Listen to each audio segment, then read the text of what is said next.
Assalamualaikum warahmatullahi wabarakatuh.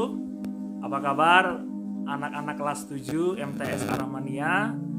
Berjumpa lagi dengan saya Pak Bintang. Pak Bintang yakin anak-anak kelas 7 dalam keadaan sehat, bahagia, dan kaya raya selalu. Amin. Oke, di video kali ini pada pertemuan kedua, Bapak ingin membahas lanjutan dari video yang pertama. Video yang pertama kita sudah membahas terkait tentang apa itu sesungguhnya IPA, mengapa IPA itu penting, apa manfaatnya, dan IPA itu bagaimana sistemnya, mengapa dia bisa memiliki teori-teori yang benar-benar layak dan juga patut untuk kita pelajari. Nah, di sini di video kedua saya akan membahas mengenai keterampilan yang harus dimiliki dalam mengamati dan juga mempelajari IPA.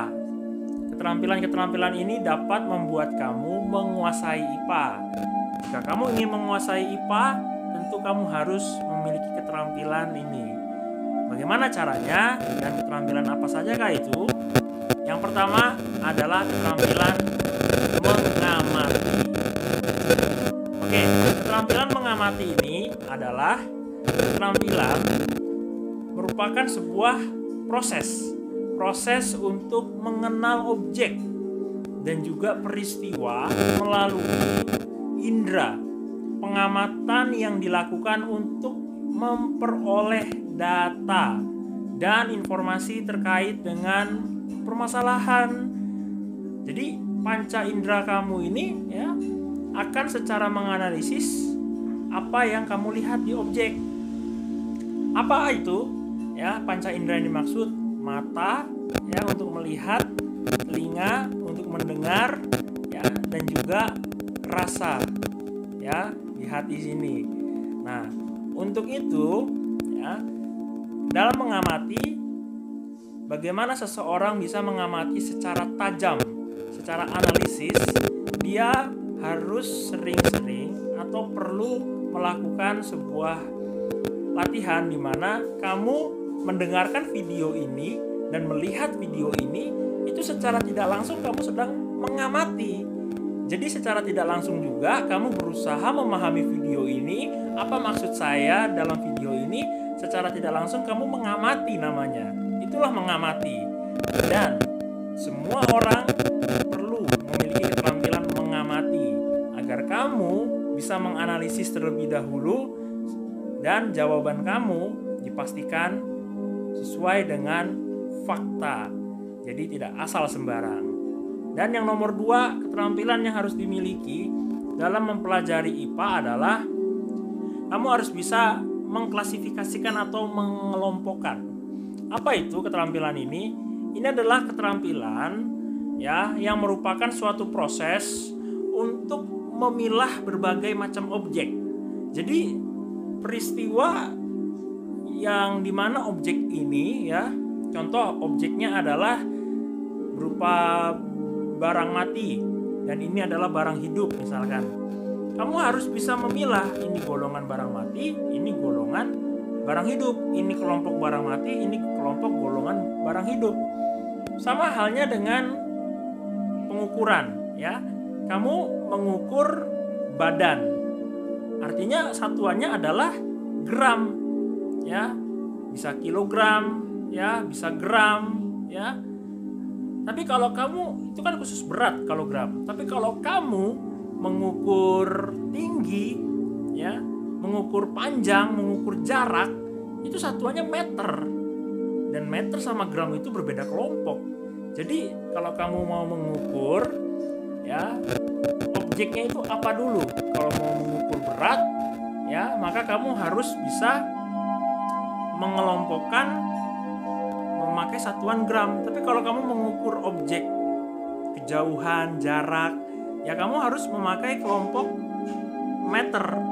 Karena memang meter itu baik sentimeter, kilometer, milimeter itu khusus mengukur jarak, panjang, lebar ya sama saja. Itu lah yang harus kamu bisa pilah dan pilih mana harus menganalisis dan mengenal objek kamu terlebih dahulu. Baru kamu bisa yang kedua mengelompokkan. Dan yang nomor 3 adalah mengukur.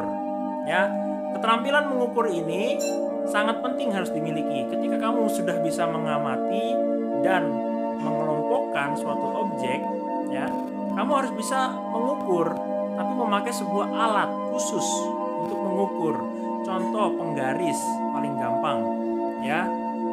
Ketika kamu menggaris sesuatu, ya, di situ kamu pasti tidak asal-asalan dong. Di situ kamu memakai angka. Ini panjangnya 15 cm, lebarnya 10 cm, 20 cm, katakan seperti itu, ya. Maka akan menjadi sebuah bentuk gambar hasil yang benar-benar terobjek, jelas gitu. Tapi kalau kamu, ya, kalau kamu mau mengukur berat, ya maka kamu bisa memakai timbangan berat badan. Mengukur berat badan misalkan, pengen tahu beratnya berapa badan itu, kamu bisa memakai alat timbangan, bukan memakai penggaris.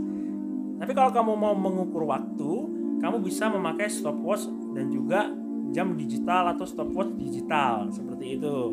Jadi setiap masing-masing objek, ya, dengan objek yang ini itu, ya, contoh katakan waktu tadi, ya, tidak bisa diukur pakai alat penggaris, tapi diukur pakai alat yang bernama stopwatch, ya, atau stopwatch digital misalkan, ya. Jadi intinya bisa mengamati tadi yang pertama, kedua mengelompokkan, ketiga kamu bisa menguasai alat ukur. Dan yang nomor 4 adalah menginferensi atau menyimpulkan. Ketika kamu sudah bisa mengamati objek itu apa, ya, dan menganalisis ternyata objek ini begini, lalu kamu secara nggak langsung kamu akan bisa mengelompokkan dan juga ketika kamu mengelompokkan, kamu akan mengukurnya dengan apa? Yang keempat tadi menggunakan alat ukur, dan kamu baru bisa mendapatkannya keterampilan keempat nih, yaitu menyimpulkan atas hasil analisis kamu. Jadi kamu akan menyimpulkan apa hasil analisis kamu, dan kamu di situ akan mendapatkan jawaban dari mengamati, mengelompokkan, dan mengukur. Dan yang nomor 5 adalah memprediksi. Setelah kamu menyimpulkan, ya, memprediksi itu adalah suatu kegiatan untuk meramalkan tentang apa yang terjadi pada observasi yang kamu telah lakukan ini. Resikonya nanti gimana, kedepannya nanti bagaimana, dan lain sebagainya. Ya, untuk itu melalui cara-cara tertentu tapinya, ya. Nah, itulah 5 keterampilan, ya, secara umum yang wajib kamu perlukan. Sebenarnya masih ada lagi. Yang keenam, menganalisis. Ketujuh, yaitu melakukan eksperimen atau percobaan. Ya, untuk itu yang Bapak ingin sampaikan kepada kamu adalah, ya, entah bagaimana caranya, pastikan dalam diri kamu terpenuhi keterampilan tersebut. Yang pertama, mengamati. Caranya adalah latihan minimal melihat video ini berulang-ulang, dengarkan baik-baik, pahami baik-baik, analisis baik-baik. Dan yang kedua, kamu kelompokkan, ya. Dan yang ketiga adalah mengukur, ya.